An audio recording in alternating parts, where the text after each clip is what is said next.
আমরা এখন প্রশান্ত মহাসাগরের মাঝখানে এই জনমানবহীন দ্বীপে আটকে পড়েছি। আর এখান থেকে বেরোতে গেলে আমাদের একটা পাল তোলা নৌকা বানাতে হবে। তারপর সেই নৌকায় চড়ে মাইলের পর মাইল খোলা সমুদ্র পাড়ি দিয়ে ওই অন্য দ্বীপে যেতে হবে। কেন? কারণ দর্শক আমাদের কষ্ট দেখতে পছন্দ করে। চলো তাহলে শুরু করা যাক। শুরু করা যায়। কি খুঁজছি? পাল তোলা নৌকা তৈরির জিনিসপত্র। তোমরা কি কখনো আগে নৌকা চালিয়েছো?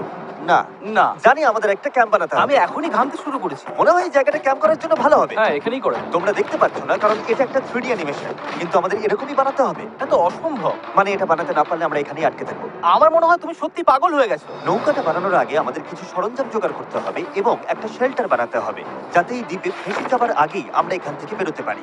আমরা এই চ্যালেঞ্জটা করছি কারণ আমি সব সময় ভাবতাম যদি আমি আর আমার বন্ধুরা কোনো দ্বীপে আটকে পড়ি আমরা কি পালাতে পারবো। হ্যাঁ, সবারই একবার এটা ভেবে দেখা উচিত। আর তাই আমরা এই দ্বীপে থেকে বুড়ো হতে চাই না। আমাদের ক্যাম্প তৈরির কাজ বেশ ভালোই চলছে।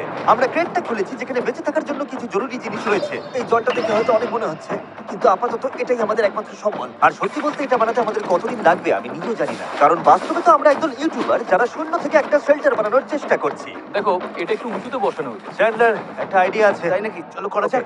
এই তো ধরে ফেলেছি। চ্যান্ডলার, গিটটা কতদূর বাঁধা হলো? আমাকে ফেলে ঠিক আছে, দিও না। আমি আর ধরতে পারছি না, কিন্তু ওকে নামাবো একটু কিভাবে? বসো, বসো। একটা ক্যাম্প বানাতে যদি এই অবস্থা হয় তাহলে আমরা নৌকাটা বানাবো কিভাবে? হ্যাঁ, কি যে হবে। এতে অনেক সময় লাগতে পারে। বেশ। হ্যাঁ, সেটা দেখে ভালো করে বুঝতে পারা যাচ্ছে, কিন্তু এটা তো কেবলমাত্র শুরু ছিল। আমরা তখনও জানতাম না এই চ্যালেঞ্জ আমাদের সহ্যের সীমা ছাড়িয়ে যাবে আর একটা দল হিসেবে বেঁচে থাকার ইচ্ছের পরীক্ষা নেবে। আমাদের দাঁড় টানতে হবে।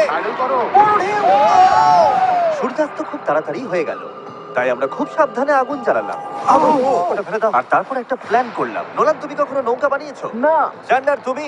না। আমিও না, আর সেই কারণেই এখানে আছে হেজ। কারণ আগের একটা ভিডিওতে সে এরকম একটা নৌকা বানিয়েছিল। আর কাল আমরা পালতোলা নৌকা বানাতে শুরু করব। চলো শুরু করি। আমি জানি না আমরা এটা কিভাবে করব, কিন্তু এটা না হলে এখানেই আটকে থাকতে হবে। প্রথম দিনে আমরা একটা শেল্টার বানিয়েছি, অনেকটা ট্রি ফোর্টের মতো। আমি একদল ছেলের সাথে সেলিনের অপেক্ষায় আছি, যারা আগে কখনো এটা করেনি।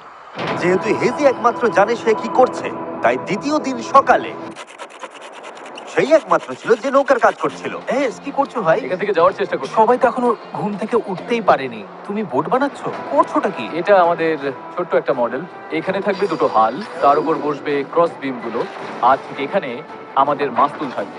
তাহলে পালটা আমাদের দরকার।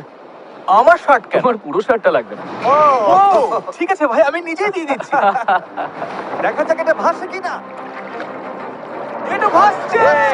আমাদের কাছে একটা প্রোটোটাইপ আছে, কিন্তু এর থেকে 30-40 গুণ বড় বানাতে হবে, যেটা প্রায় 450 কেজি ওজন ক্যারি করে আমাদের ওই দিকে নিয়ে যাবে। আর সেটা না করা অব্দি আমরা এখানে আটকে থাকবো।